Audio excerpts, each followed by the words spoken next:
go. Florida's little dinosaurs. Can you see it? Dead center, munching away on my manager's potted plant. Oh my good, you just crawled right over it. Yeah, there's a bird's nest here. Oh yeah, look at that. And I think they moved over there because they were I don't blame him. harassed. He's a big boy. He's gonna move in a minute. He'll run. How brave are you, Or not. big boy? There he goes. Yeah, getting a little nervous. He's gonna go on the roof. Yeah, yeah.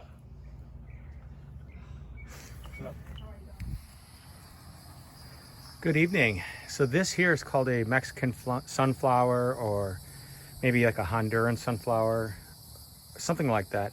Mexican is how you know it, but it does go by other Central American country names such as Honduras, maybe Guatemala. At any rate, it's a really pretty plant. You know, it has this sunflower style look to it. I would call that 3.5 to 4 inches in diameter. And this grows wonderfully. You can pretty much just take a stick of it, stick it in the ground, and it will propagate. It's almost that easy. I think it is that easy. I can't recall for certain. Another beautiful thing about this plant is that it makes for a great mulch, or say fertilizer, right? So this grows really fast. I would say it's around 6 to 6.5 feet tall. It's an awful location so far as aesthetics is concerned, because if you're in the house and you're looking out, it blocks your view. But it likes this location so far as growing is concerned. It loves full sun, so we could actually move this somewhere where it gets sun morning to night. Now, as far as that fertilizer thing I was telling you about, since it grows really fast and it can get very unwieldy, you just can chop it back as much as you want, and then you just take your chopped pieces and you throw them in the ground, and it breaks down into a good fertilizer, or you know, it re-nourishes the ground basically. So this is a great plant to have for its look, and then you cut it and you put it somewhere. So it's called a chop and drop, or a crop and drop, right? You just crop it down, drop it somewhere, and it'll help re-fertilize your ground. So that's great. Now below that, we've showed this pineapple before, and it's getting a little bigger than the last time. It's been a few weeks since I've shown it, but it's nice and green and it's very solid. It's not ready to pick yet, but we just got back from Wisconsin, and this little guy, look at the gold and yellow on that. So it's picking time for this. It's a little green on that side, but not bad. I've heard squirrels and deer do enjoy these, so we're not ready to share with the wildlife. So that being said, I'm gonna harvest this guy. He's about 6 inches tall, you know, right? So there's that, you know, not very big compared to the stuff you see in the grocery store, but all natural, no fertile, you know, no pesticides or anything like that. This is all organic, baby. So to pick it, I'm just gonna take them and twist them. Oh boy, this might be a two-hand job and I only got one. So this thing here, that's a pup. That grows a new pineapple. So after I take this pineapple off, this can either stay on there, or you just take it off and you put it in the ground and it will grow a new pineapple. So I'm gonna try and use my other hand here. There we go. And that's off. Well, so I just kind of twisted a little bit and it came off. So again, not the biggest, but I'll bet you that's going to be delicious. Nice little crown on it.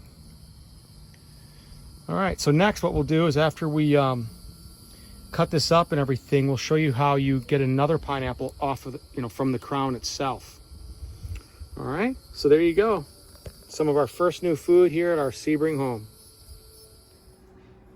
Hello, everyone.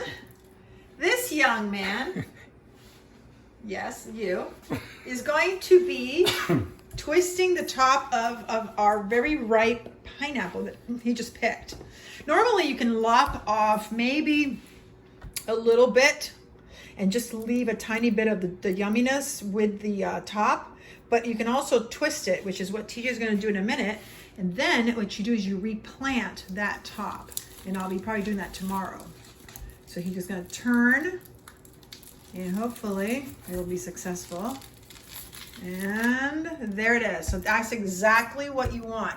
You want that little bit, turn it to the side, like that. Okay. You want that little bit, looks like a pyramid. You want that because that is actually going to grow the roots. And you pull off a couple of the leaves, and that will help the pineapple, I guess, breathe and repropagate itself. So this is how we've been doing this with these pineapples, is we just keep eating them, twisting the top off, putting them in the ground, and or taking off the pups, which I will show you at a later date when I harness some of the pups off the pineapple.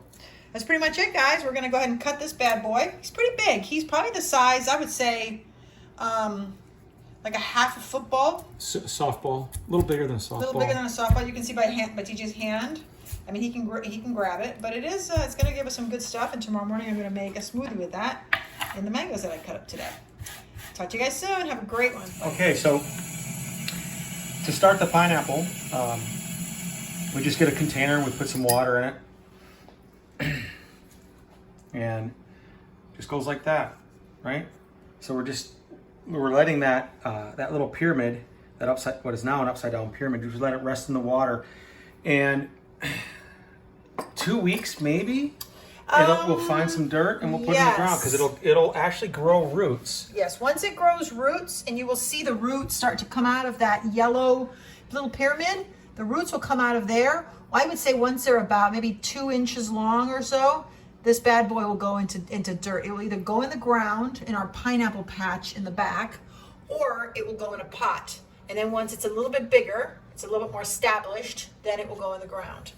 Or we might just move it to a bigger pot. It doesn't really matter. We have some in pots and some in the ground. They like either, so it doesn't really matter. And I don't think they're very sticky about the kind of soil they need. So yeah, I know that they like charcoal. So like if you make a lot of campfires or fires in your yard, you can go get some of the charcoal bits of the wood. And of course, don't use pressure treated wood or pallet wood for this stuff, because that's all chemical stuff. Natural wood, and then any charcoal, bits of charcoal, you just put them on the plant. Like you would stick it like right there, or up here, or whatever, and it just loves that for some reason. I'm not sure what it is, but it does help make for a better plant. Yep. And then also, it likes apple, so you can cut up apple and you can put apple. Right up here in the crown, right? And the apple will deteriorate naturally, and the pineapples love that. Juices will drip down into the core of the pineapple. That's called the heart of the pineapple, down in there. And what'll happen is then it'll actually make the pineapple sweeter. That's right. So that's what you want. So we are going to chop this guy up in a minute, and then we'll show you what it looks like on the inside. So she's already cut off the top and the bottom, so it makes a nice flat cutting surface on the bottom of the pineapple.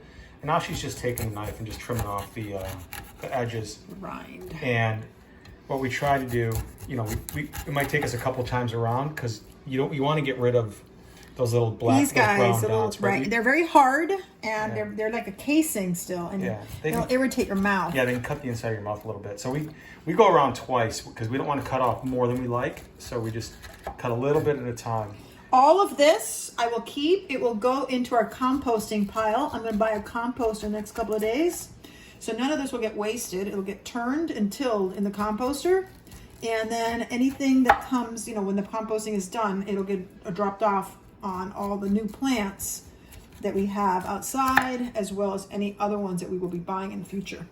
So yeah, as you can see, just you cut a little at a time until you get to a point where these are no longer.